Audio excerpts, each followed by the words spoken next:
Good morning friends. আজ next day, মানে আজকের রাতেই রাধু দিদি আসার কথা। তাহলে চলো আজকের দিনটা শুরু করা যাক। প্রথমেই ঝুমাদি পুজো দিয়ে রেডি হয়ে গেছে, এইবার চায়ের পালা। চা খেয়ে ঝুমাদি বেরোবে দোকানে, আর এই দিকে দেখো শম্পা কাকিমা তো দোকানই বাড়িতে নিয়ে চলে এসছে।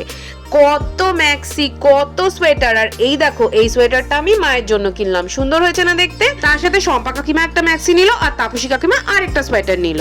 এইবার এইদিকে এসে দেখি শম্পা কাকিমা ব্রেকফাস্টের জন্য সাদা সাদা আলুর তরকারি আর লুচি রেডি করছে। উফ, সানডের দিন এর থেকে ভালো ব্রেকফাস্ট আর কি হতে পারে। অন্যদিকে ডলি কাকিমাও স্নান করে রেডি, আর আমি এদিকে সকলের জন্য ব্রেকফাস্ট বাড়ছি, আর মা আর শম্পা কাকিমা সেটার সাপ্লাই দিচ্ছে। এই দেখো ছাদে গাছে কি সুন্দর নীলকণ্ঠ ফুলগুলো হয়েছে, দেখছো?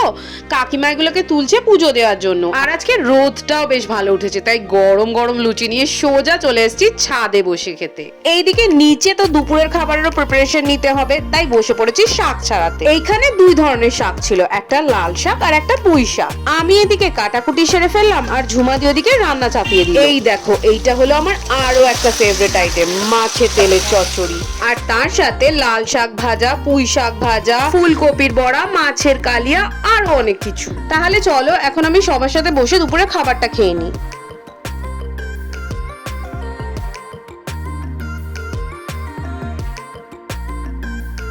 এই দেখো কম্বলের তলায় কারা লুকিয়ে বসে আছে। উফ, বলছে কেন আমাদের ডিস্টার্ব করলে।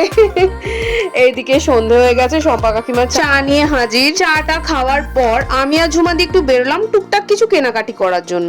এইখানে এসে দোকানে দেখি ভর্তি কেক, তাই একটা কেক নিয়ে নিলাম। আর তারপর ওখান থেকে সোজা চলে গেলাম মিষ্টির দোকান, আর সেখান থেকে কতগুলো মোয়া নিয়ে নিলাম। আর এই দেখো তাপসী কাকিমার, এইটা হলো তাপসী কাকিমার দোকান। তারপর পাশে একটা জায়গা থেকে আমি আর ঝুমাদি ফুচকা খেয়ে সোজা বাড়ি চলে এলাম। বাড়িতে এসে সবকিছু দিয়ে আমরা একটা সুন্দর সেটআপ রেডি করলাম, আর তারপর সেখানে সবাইকে ডাকলাম।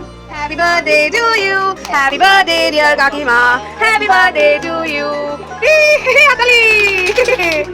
আসলে ডলি কাকিমার জন্মদিন কবে আমরা কেউই জানি না, তাই পালনও করা হয়নি। তাই আজ ডলি কাকিমাকে দিয়ে কেকটা কাটিয়ে ওর বার্থডে সেলিব্রেট করে নেওয়া যাক। কি মজার ব্যাপার তাই না? তার সাথে ডলি কাকিমাও খুব খুশি হয়েছিল সেই দিন। ব্যাস আর কি চাই, আমাদের কেকটা আনা তাহলে সার্থক। এইবার এইদিকে চলে এলাম শম্পা কাকিমাকে হেল্প করতে রাত্রের ডিনারের জন্য।